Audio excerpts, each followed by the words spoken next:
Hola, buenas tardes. Mi nombre es Aranza Álvarez, pertenezco a la G Carmeniana de Lima Norte.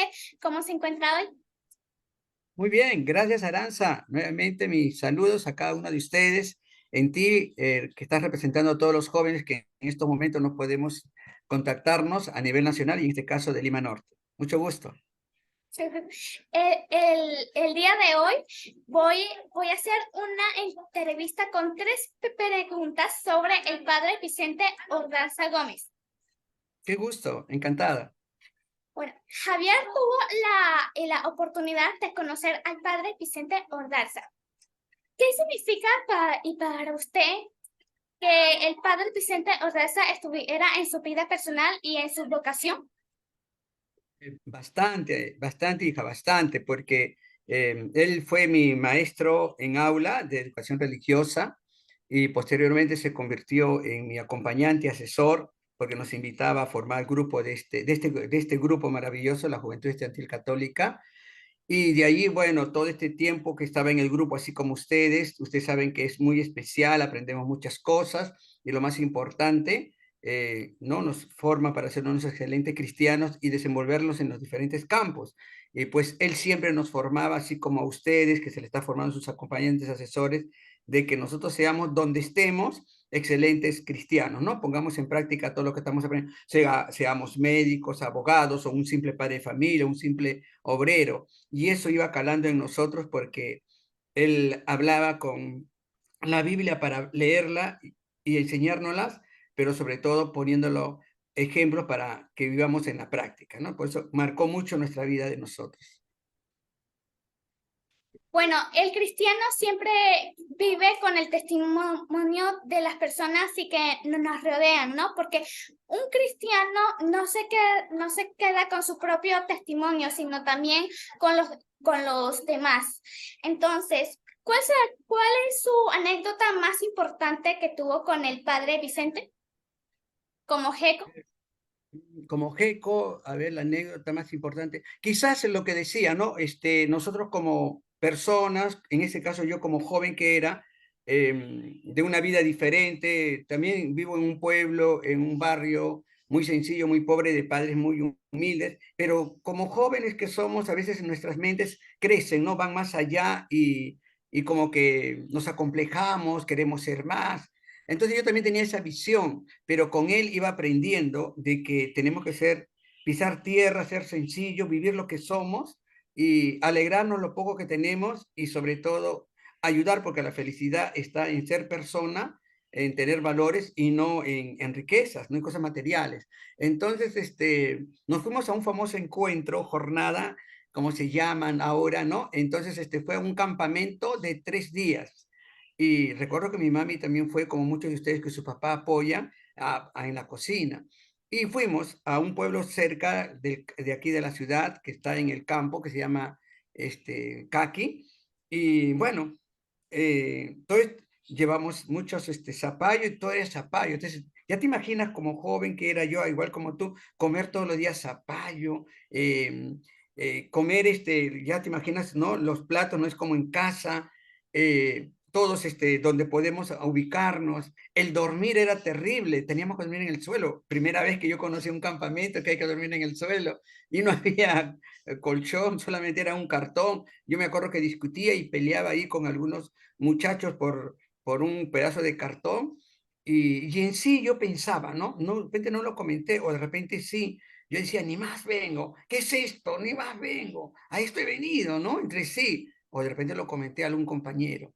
Entonces, eso me pasó, pero después que viví estos 3 días, el segundo día, iba calando, el tercer día, mirar a los jóvenes, y éramos más de 70, porque era regional, habían ido del Callao, de Chimbote, de Huacho, de Sayán, ¿no? Entonces, eso me caló, eso fue una de las primeras cosas, esa convivencia, ¿no?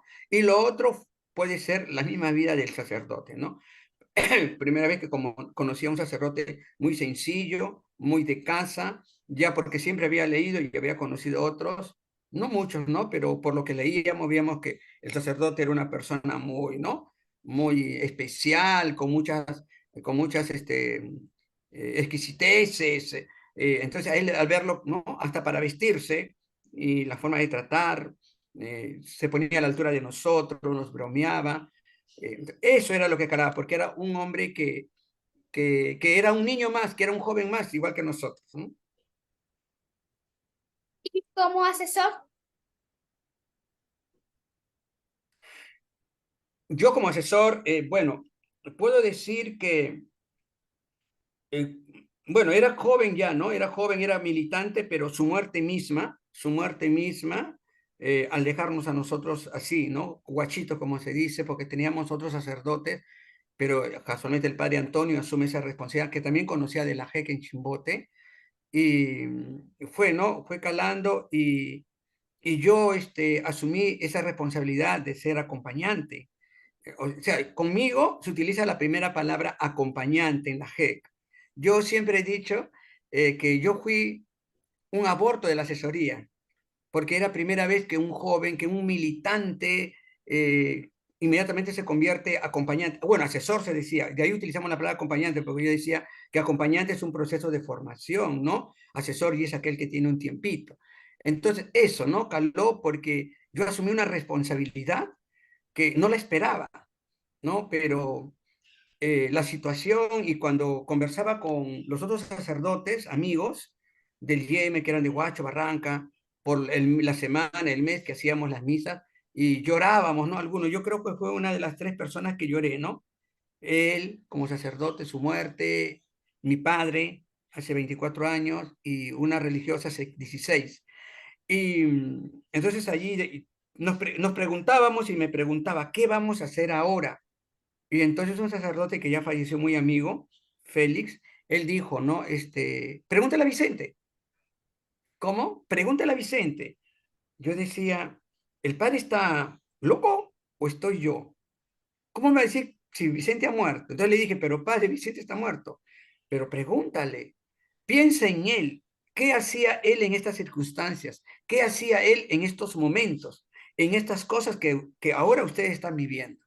Y eso me marcó, me caló, ¿no? Porque de allí ya, es verdad, siempre pensaba en Vicente, siempre pensaba en Antonio, mi sacerdote, pensaba en los sacerdotes que fui conociendo en la JEC y en los asesores, ¿no? Irene Farro, Gloria Medina, que ustedes ahora están conociendo, tienen cerquita, fui conociendo al padre Ángel, y en ellos, ¿no? Y fui creciendo con ellos, y de esa manera iba preguntando, llamadas, los encuentros, y eso me hizo, ¿no? Me hizo, y los modelos también de ellos, ¿no? De estos asesores que hemos tenido y que seguimos teniendo, que hacemos todo un esfuerzo para ser un ejemplo, para ser un modelo, ¿no? No de repente como Vicente que vamos a llegar a ser mártir, pero tratamos, ¿no? Y siempre con la palabra del Señor, ¿no? Y sobre todo por las grandes necesidades y lo más importante, que ustedes nos necesitan, ustedes que se acercan a nosotros, y eso hace, ¿no? Que nosotros sigamos en este camino.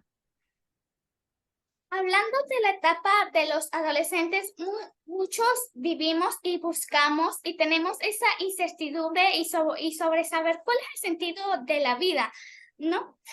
¿Cuál es el trato y la relación que tuvo el padre Vicente con los jecos de Chancay? Porque cada jec trata a sus jecos diferentes, ¿no? Pero ¿cómo el padre los trataba?